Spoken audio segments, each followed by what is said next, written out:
Hi everybody, and welcome back to another Look Back review. This time we're going back in time to the 21st of November 1991, to the release date of Zelda A Link to the Past for the SNES. As this game was released only 6 weeks after I was born, you may be surprised to hear that I hadn't played the SNES original, but I have played the Switch version via the SNES emulator on the online service. I do remember having an SNES when I was very young, as my sister got it for Christmas one year, along with Mario All-Stars. But I didn't really get into gaming until my dad bought us a PS1 a few years later. Spyro, you were my purple gateway drug into the sweet world of gaming. I understand that A Link to the Past is a well-regarded title, but I have no opinions going into this review, and look to give you an honest opinion on whether this game is something you should go back and play today. With that said, let's take a critical look at one of the SNES's most well-regarded titles, and see if it holds up today.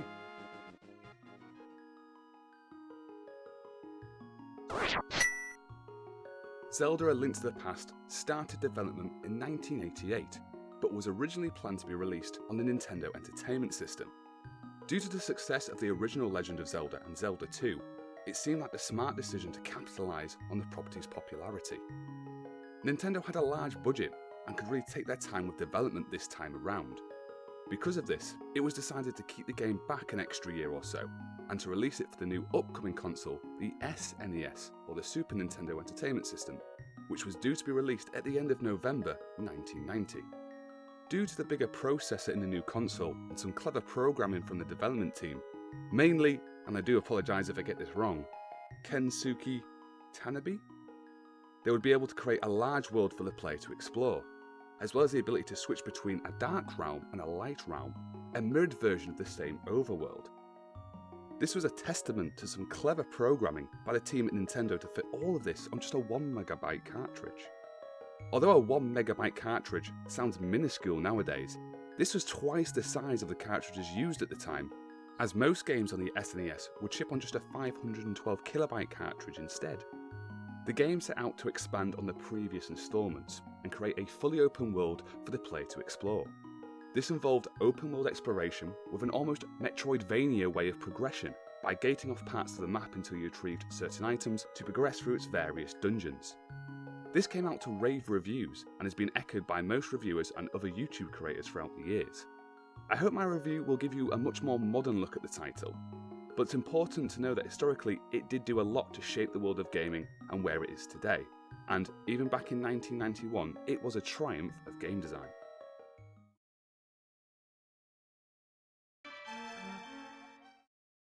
It's a classic tale of Uncle leaves us, we follow, find Uncle dead and loot him for all his good equipment. In reality, we start by watching a load of text roll down the screen and watching our uncle leave the house trying to save Princess Zelda, who has been captured by the evil wizard called Aghanim.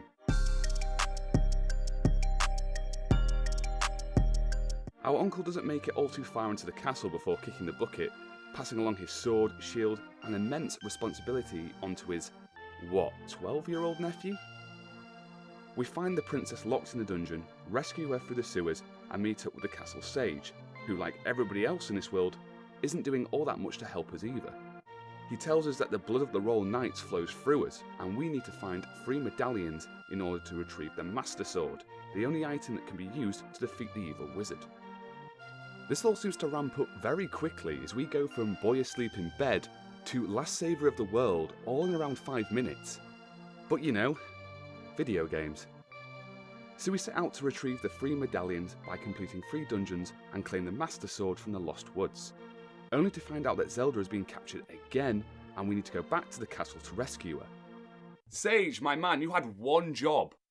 We travel back to the castle, play light tennis with Aghanim, who once defeated banishes us to the Dark Realm. This is where the game really starts to open up, as we're given access to the whole map and can go in any direction.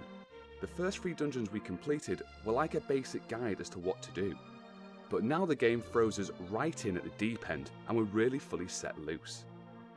Regarding the story directly, this may come across as a bit snobby, but it's not a great start to a game. I was left more confused than engaged. I didn't feel like I had any story motivation to keep playing, Luckily, the gameplay is what will keep you coming back to the game, but overall, the story is a bit lackluster. I mean, we see our uncle die before us, but as we'd only had around 8 seconds of screen time with him, I didn't feel like I wanted to go out and get revenge on the cruel people that killed him. And yes, we do see a short scene where Aghanim turns Zelda into a crystal, and it does cement that Aghanim is the bad guy. But it still didn't really engage me as a player to save Zelda. It was just a bit too much, too fast without any context to go on. The context to the wider world and what is going on is sort of out there through conversations with some of the townsfolk, but the only reason I got some of the overarching story is because of my own knowledge of the Legend of Zelda series, and not from the game itself. In an attempt to put more narrative into the game, we do get more story given to us when completing any of the 8 dungeons in the Dark Realm. But they are just given to us in large, boring text dumps. They're very simple and, well, boring. I know what you're thinking, Jamie, this is a game that came out in 1991. What were you expecting? Well, games like Final Fantasy I had already come out back in 1987, and had a much better story while working with the limited resources and limitations of the Nintendo Entertainment System. At the time, Zelda wasn't known for its story focus, but this would change in future titles, and in some respects, I think they made the right decision, if it would have meant you had to sacrifice the gameplay to achieve a better story. But overall, like I said, it's a bit bland and a bit lackluster.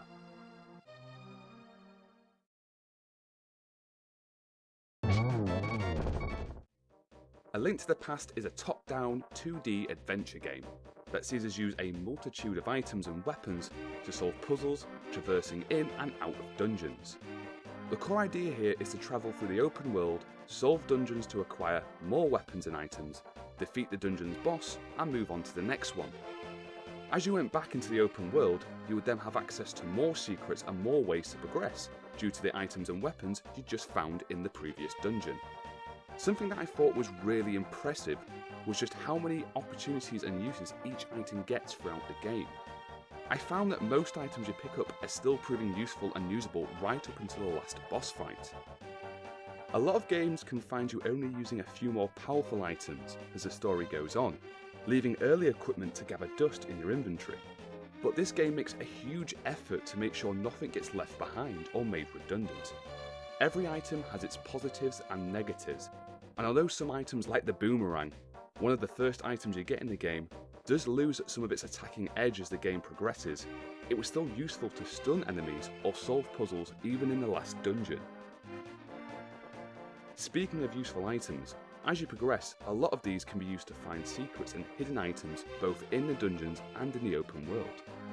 Because of this, I found myself bombing every crack in the wall, running into every strange looking tree, lighting every torch, and warping between the light and dark realm to see what I could find. The game itself is not too difficult, but as the combat is not amazing, finding extra fairy fountains or extra pieces of heart makes this a great reward for exploration. I would occasionally need to leave a dungeon to stock up on healing items before a boss fight, so having a few extra hearts to my name or finding a fairy fountain nearby was a lifesaver. Moving on to the traversal aspect of the game, the world map is split into large squares, so it involves a short animation sequence where the screen will pan across as you exit one area and enter a new one. I thought this might get annoying as the game went on, but it actually helped me. It helped me map out the world in my head and helped me familiarise myself with the world. Although I do feel like the game can be a bit vague at times as to where to go or what to do next, the game does provide an optional hint system if you need it. You can find these fortune tellers in a few locations in the overworld. They would ask you for 20 rupees for a hint, and due to the fact that I often had a full wallet for the majority of the game, 20 rupees seemed like a reasonable price to get a little push in the right direction. In the end, I only had to use a guide once, and that was to find the flute. I didn't take the message as literal as I should have done, as the boy who tells you about his lost flute says it's nearby and gives you a shovel to dig it up. So I went to the village and asked around for it for ages before giving up and just giving it a Google.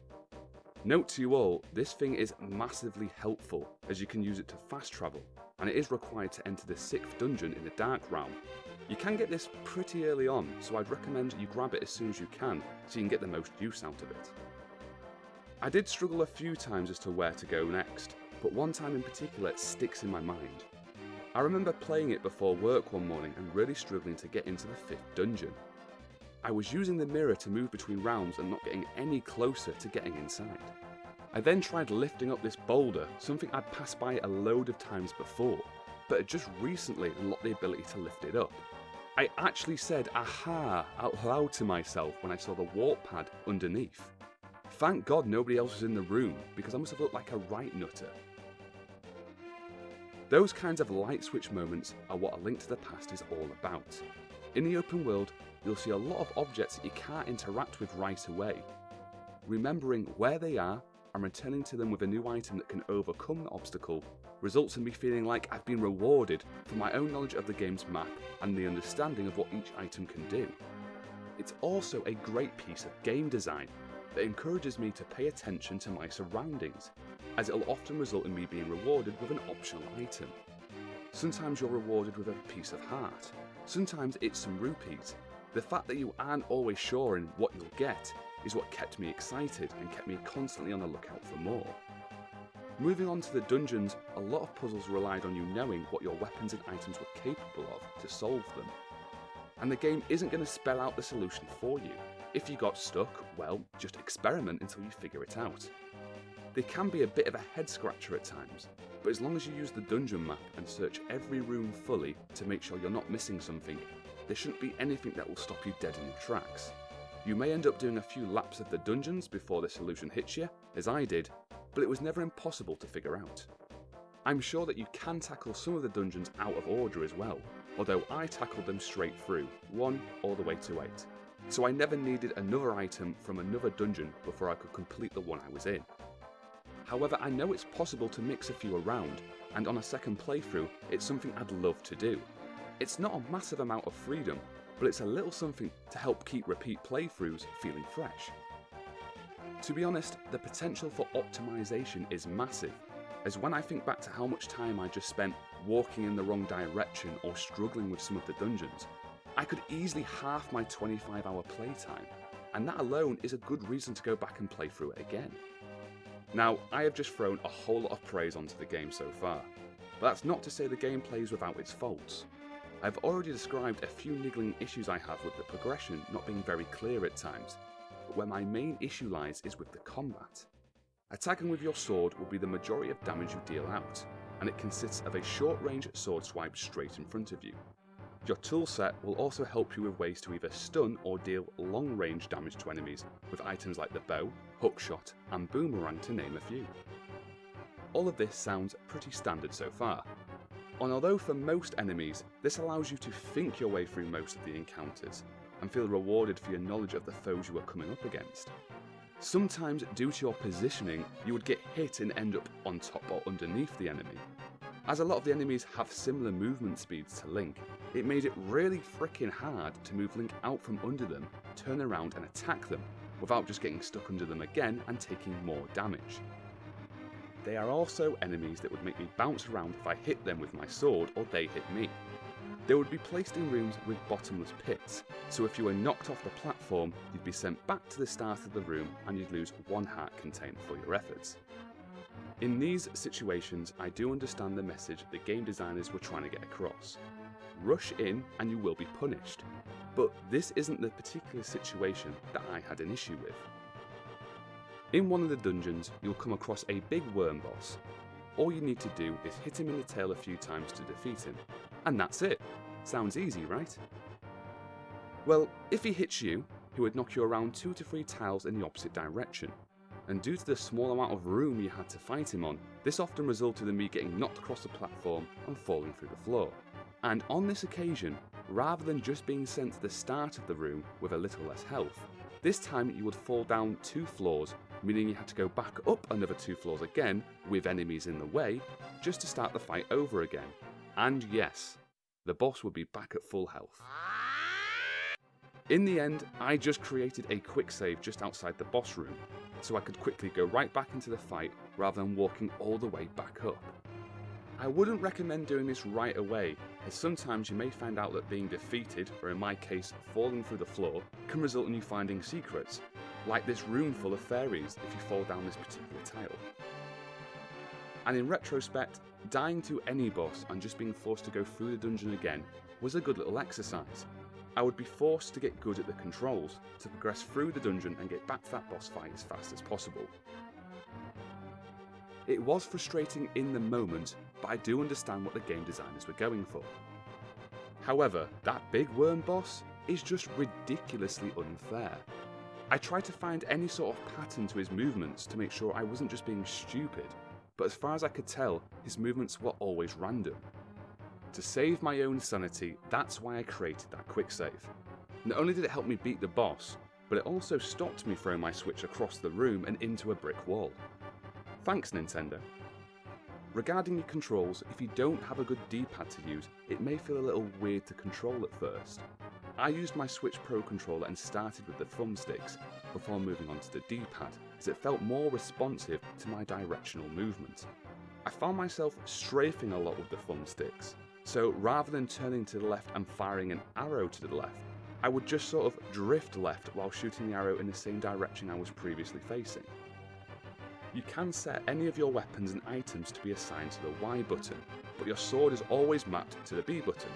You will interact with objects and talk to NPCs with the A button and use the X button to bring up the world map or the dungeon map depending on where you are. The buttons did feel intuitive, but I found myself constantly going into the menu to change around the item on the Y button. This was an issue with the original SNES's controller, as it didn't have that many buttons on it, but I thought it was still worth mentioning as it was a bit annoying as time went on. Regardless of how you play the game, it is still enjoyable though, no matter what controller you're using. So please, don't let this put you off playing it if you're stuck with just the Joy-Con. I started out with them, and I would have happily kept playing with them if I didn't have any other options available to me.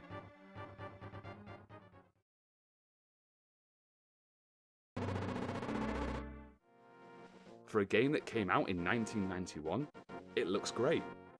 The animations look smooth, and the punchy colours made it look like a kids' TV show come to life. I liked how the dungeons looked and sounded spooky, and the open world felt alive and bursting with things to find and discover. Where it starts to show its age though, is just with the text, which I found a little hard to read at times, and the screen transitions, which are a bit basic. But if this game came out tomorrow, I don't think you would think it was an older game. I think it's managed to age surprisingly well. The sound design, in contrast, I do have a couple of issues with. Due to what I'm assuming is limited space on the cartridge, there is only a handful of tracks available, and they do become a bit annoying as you play. It's not to say that the songs are bad, but hearing the same few songs for 25 hours will get annoying no matter how good those songs are in isolation. The sounds for all your weapons and items were cartoony, which again matched the game's tone, but overall came across a bit generic and lacked punch. Did I just call Nintendo basic? I think I just did. Also, the beeping you hear when your health is low, of course a staple to the Zelda series, is so loud it did make me want to rip my own ears off. Having said this though, I do think you should take it all with a slight grain of salt. The Zelda game is all about exploration and solving puzzles, so the fact we just have a few basic visuals and some basic sound effects shouldn't understate what the gameplay is and what it achieves.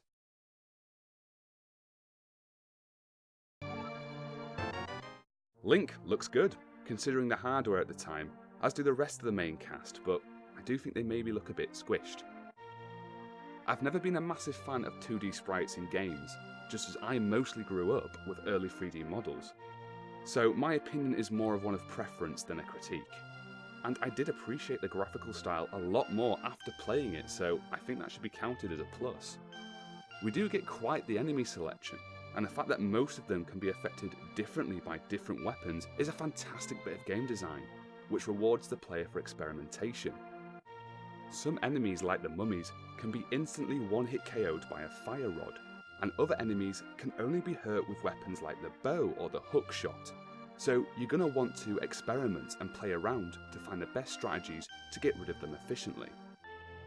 Where A Link to the Past does start to drop the ball though is with the rest of the cast.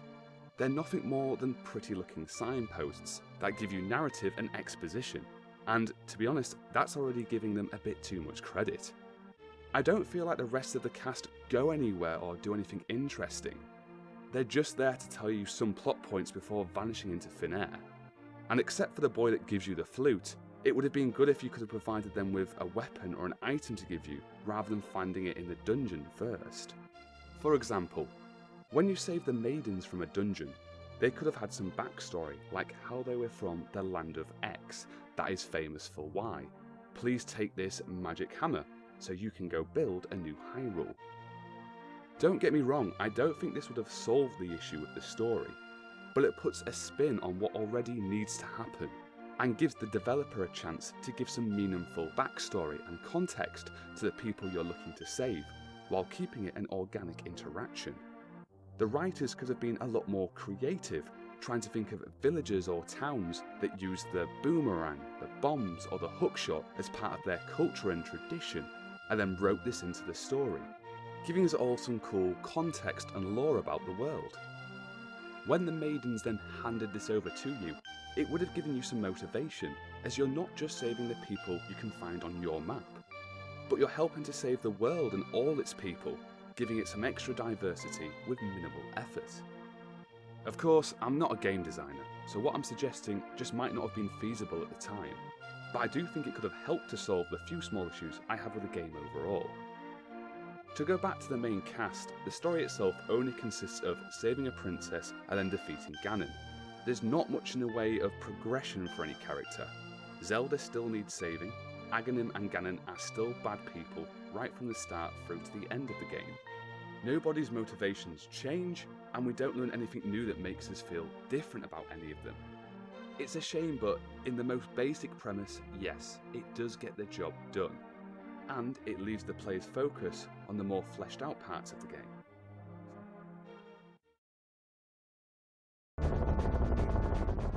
So what's the best way to sum up Zelda: A Link to the Past?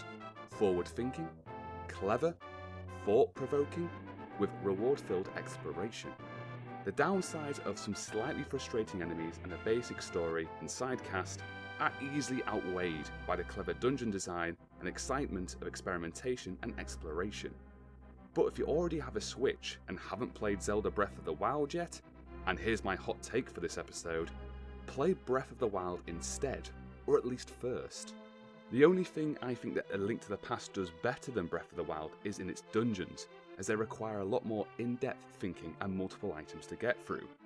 Breath of the Wild, for the majority of them, you can just use one item to get from the start to the finish, and a lot of them can be done in under 5 minutes. And whereas dungeons are just one part of the game for Breath of the Wild, to be fair to A Link to the Past, it's over half the game, and it is one of its best parts, if not the best part of it.